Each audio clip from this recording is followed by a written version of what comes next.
अस्सलामुअलैकुम नाज़रीन कराम, नई वीडियो में आपको खुश आमदीद कहते हैं। सुप्रीम कोर्ट ऑफ पाकिस्तान ने मिलिट्री कोर्ट्स के अंदर सिविलियंस के ट्रायल के हवाले से बड़ा फ़ैसला सुना दिया है। आज ये फ़ैसला महफूज हुआ था, पहले 1-1.5 घंटे की प्रोसीडिंग हुई।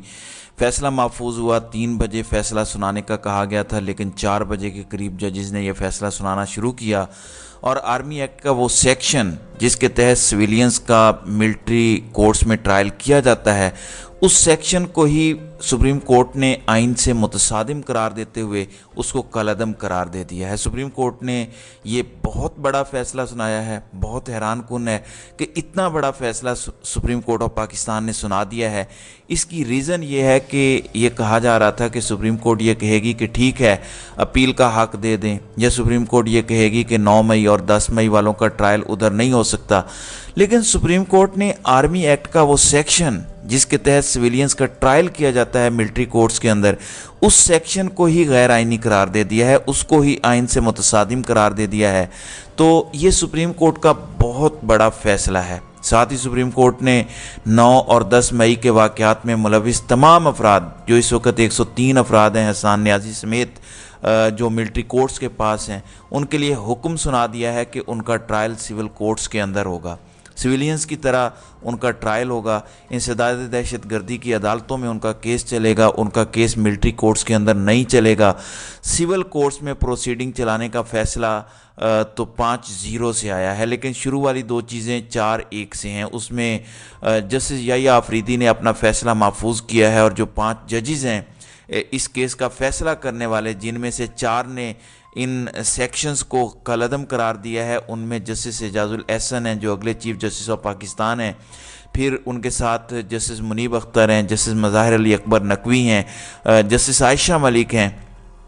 नाज़रीन इकराम, जस्टिस आयशा मलिक ने पहली भी समातों के दौरान बहुत सख्त सवालात उठाए थे। आज भी उन्होंने बड़े सख्त सवालात किए और जस्टिस आयशा मलिक ने शुरू में ही जो निकात उठाए थे उन निकात के मुताबिक ही फ़ैसला आया है, जबकि अटार्नी जनरल और हुकूमत सुप्रीम कोर्ट ऑफ पाकिस्तान को मुतमईन करने में नाकाम रहे। तो ये जो कहा जा रहा था कि 9 और 10 मई के वाक़यात में मुलविस अफराद का ट्रायल मिलिट्री कोर्ट्स में होगा, इस पर अदालत को मुतमईन नहीं किया जा सका। अब ये फ़ैसला 5-0 से आया है और इस बात पर आया है कि इनका ट्रायल सिविल कोर्ट्स में होगा। याद रहे कि 9 रुकनी ये बेंच बना था और इस बेंच की सरबराही साबिक chief justice of Pakistan उमरता Bandial कर रहे थे। उन्होंने जो बेंच बनाया था उसमें जस्टिस काजी फायज़ ईसा और जस्टिस सरदार तारिक मसूद को भी शामिल किया था। लेकिन जिस दिन पहली समाअत हुई थी, पहली ही समाअत पे जस्टिस काजी फायज़ ईसा और जस्टिस तारिक मसूद उठकर चले गए थे। इन्होंने कहा था कि हम इस बेंच में नहीं बैठेंगे। इन्होंने बहुत से एतराज़ात उठाए थे, बहुत से सवालात उठाए थे। उसके बाद फिर ये केस चलता रहा। उसके बाद फिर ये हुआ कि एक मौके पर हुकूमत ने पीडीएम ने जस्टिस मंसूर अली शाह पर भी एतराज़ कर दिया। जब जस्टिस मंसूर अली शाह पर एतराज़ हुआ तो वो भी अलग हो गए। अच्छा, इस पर बातें भी हुई कि जस्टिस मंसूर अली शाह ने खुद कहा था कि मेरे ऊपर एतराज़ करें, लेकिन इसका कोई सबूत मौजूद नहीं है। ये एक परसेप्शन थी कि मंसूर अली शाह साहब नहीं चाहते थे कि वो मिलिट्री कोर्ट्स के ख़िलाफ़ फ़ैसला दें। हालांकि हुकूमत को कोई एतराज़ नहीं होना चाहिए था, पीडीएम को मंसूर अली शाह पर एतमाद था, लेकिन उन्होंने एतराज़ किया और जस्टिस मंसूर अली शाह भी अलग हो गए। फिर ये 6 रुकनी बेंच रह गया। जस्टिस उमरता बंदयाल इसकी सरबराही कर रहे थे। तो ये फ़ैसला जो आज आया है ये 6-0 से आना था अगर उमरता बंदयाल भी चीफ जस्टिस ऑफ पाकिस्तान होते।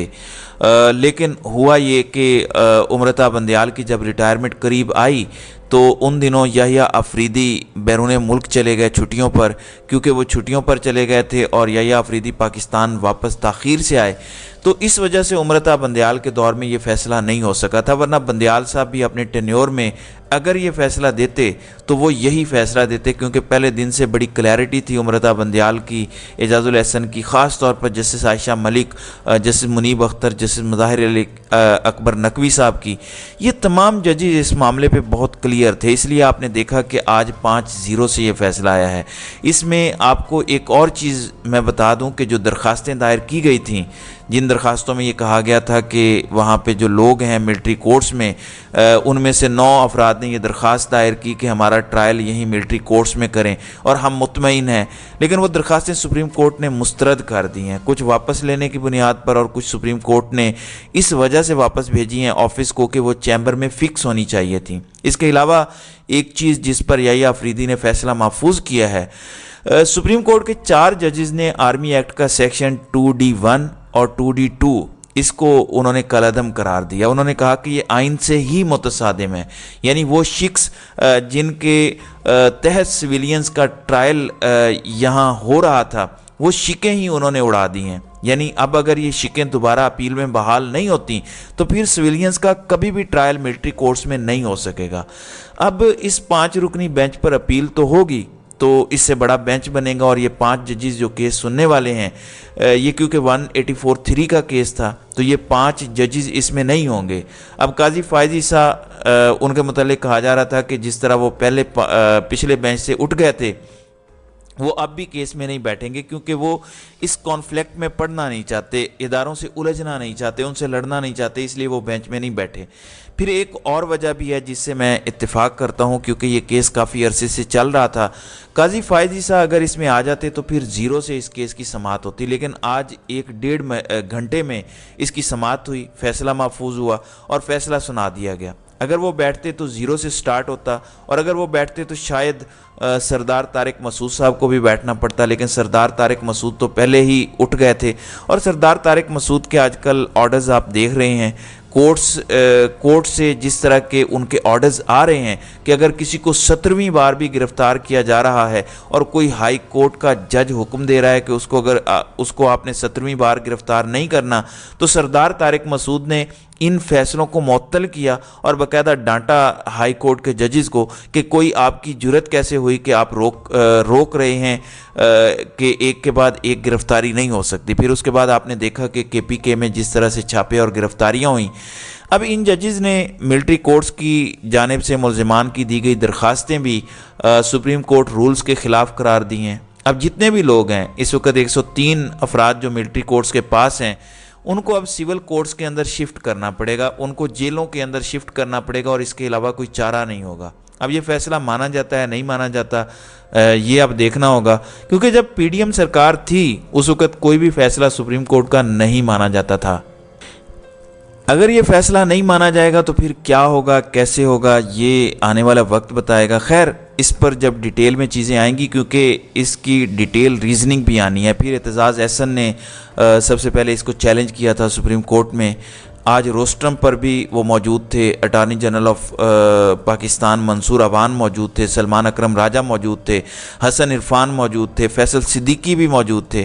یہاں پر کریڈٹ میں دینا چاہوں گا ان وکلاء ایسوسی ایشنز کو، ان کی بھی بڑی محنت شامل ہے۔ اعتزاز احسن نے باہر نکل کے ٹاک بھی کی ہے، تو یہ مختصر فیصلہ تو ہے لیکن بڑا امپورٹنٹ فیصلہ ہے، اور وہ ججز جن کے بارے میں بہت سے باتیں کی جاتی ہیں، اعجاز الاحسن صاحب ہیں، مظاہر علی اکبر نقوی صاحب ہیں، منیب اختر، عائشہ ملک، انہوں نے ایک بہت بڑا فیصلہ دیا ہے۔ اب آگے کیا ہوگا، کس طرح سے ہوگا، یہ آنے والا وقت بتائے گا۔ ابھی اس پر حکومت کی جانب سے رد عمل آئے گا، کیونکہ آج جب یہ ریٹن آرڈر آئے گا اور اس کی سرٹیفائیڈ کاپیز آگے پہنچیں گی متعلقہ فورمز تک، تو پھر ان 103 سویلینز کو واپس جیلوں کے اندر منتقل کرنا پڑے گا، اور ان کے کیسز ATC عدالتوں یعنی انسداد دہشت گردی عدالتوں میں جائیں گے۔ ایک حیران کن بات یہ ہے کہ 9 مئی کو 5 ماہ سے زیادہ ہو چکے ہیں، 1 ماہ کے اندر ان کا ٹرائل کنکلیوڈ ہونا چاہیے، لیکن سرکار چاہے وہ PDM کی حکومت تھی، چاہے یہ نگران حکومت ہے، جہاں جہاں ان کا اختیار تھا وہ آج تک ان کا ٹرائل مکمل نہیں کر پائے ان عدالتوں کے اندر جہاں 1 ماہ کے اندر فیصلہ ہونا چاہیے تھا۔ تو یہ بھی ایک بہت بڑا سوالیہ نشان ہے۔ تو ناظرین اکرام، آپ کی اس ویڈیو کے حوالے سے کیا رائے ہے؟ آپ اپنی رائے کا اظہار کامنٹ سیکشن میں ضرور کیجیے گا۔